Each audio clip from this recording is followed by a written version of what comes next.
Thank you, Jonathan, for that wonderful introduction, and thank you all for being here.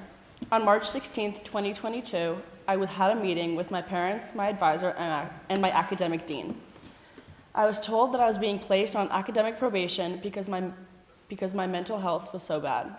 It didn't even occur to me that my mother would say that I would be going to school year abroad. A couple months prior, my parents said that it would be good if I applied to SYA or the Allen School. Even though I did end up putting in an application to SYA, I was a little hesitant because my entire life before Millbrook, I went to Lycée Français de New York, a French school in New York City. I never liked Lycée because I was always bullied for what I looked like, how I dressed, and for my name, which everyone pronounced Poopy.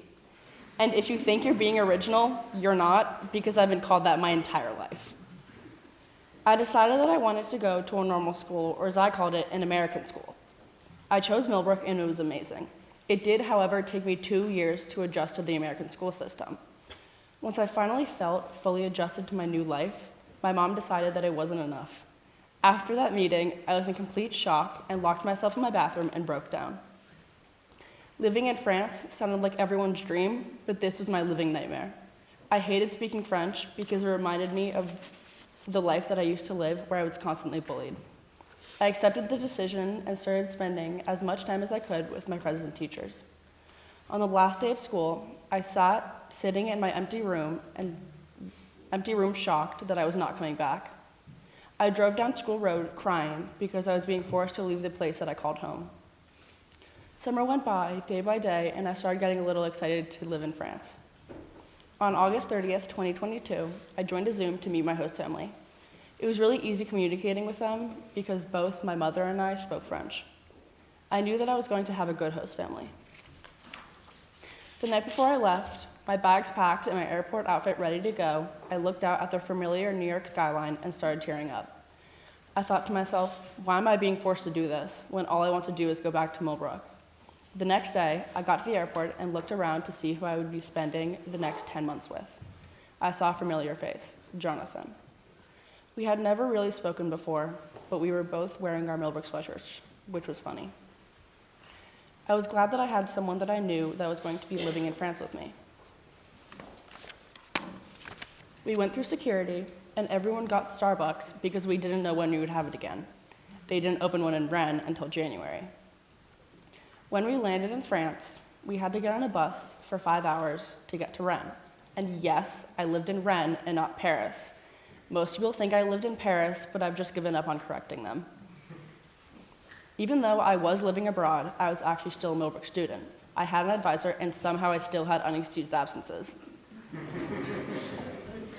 I go to l'École Américaine, which is an old mansion that an alumni donated that was turned into a school. I looked around for my host mother and father, who I called my host mother Florence, and I called my host father Nicolas. But I couldn't find them. I saw a small girl with blonde hair and her best friend. She came up to me, told me her name was Aliénor, and took one of my suitcases, and said that it would be a quick walk home. I was expecting like a 5 to 10 minute walk, but it was actually 2 minutes. I didn't even have to cross the street. When we got inside, Aliénor decided to carry my 55-pound bag up 3 flights of stairs. Once my bags were in my room, I sat staring at my new room, and I was in complete shock.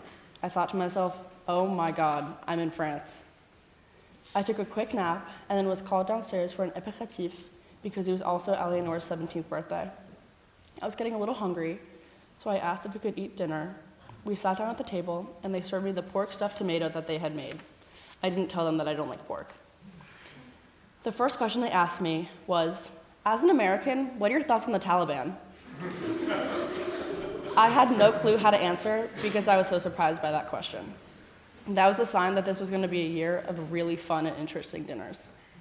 For dessert, everyone had yogurts, and I had one for dessert for the first 2 months until I finally decided to tell my host mother that I was actually lactose intolerant. After the dinner, I was still a bit hungry, so I asked if I could have some fruit, and they called me, and they said, oh look, it's the Hungry American. That's the nickname they gave me, Hungry American. As the weeks went by, I started getting adjusted to my new life, but it was stressful because I was one of the only few people at school who spoke fluent French. In class, a teacher would ask a question, and I would be the only person willing to answer. Still, being the only one confident in her French, my teachers came to talk to me to tell me that I was too eager in class and that I was affecting others' learning. Their words stung because this was the most vocal I'd ever been in class, and I was being told to stop.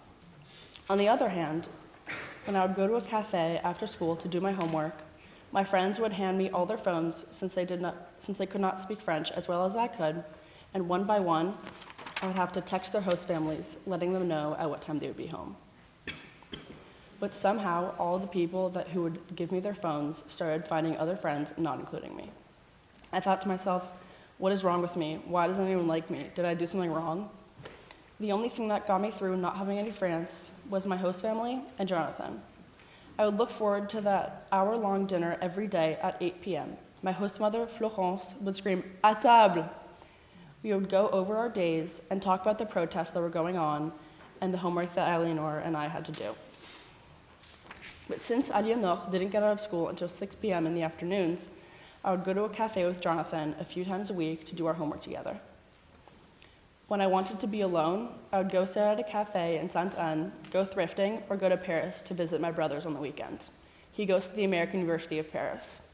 The time I spent with my brother in Paris, I will always cherish. Whether it was going to the Musée d'Orsay or spending the whole day on the couch, it was nice to be with family. My brother and I got a lot closer because I would stay with him every other weekend, since it was just an hour-and-a-half train ride from Rennes to Paris.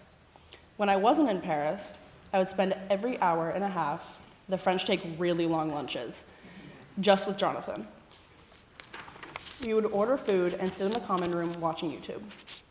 I tell you about these experiences not to make SYA sound negative or not worth it for me or you, but to share with you that even with my hesitancy and shock and dread, no matter anyone's circumstances, there's always room to learn.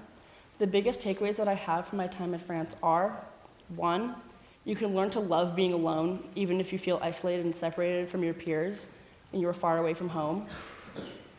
2, if you think people are judging you or watching you, just know that they are going through their own struggles and to focus on yourself. And 3, when I was in France, it was not easy because I felt isolated, but I persevered and came out a stronger person. You are going to do hard things in your life, and you're going to grow and learn from them, just like I did from my experience abroad. And just like Florence always told me, tu peux le faire, you can do this.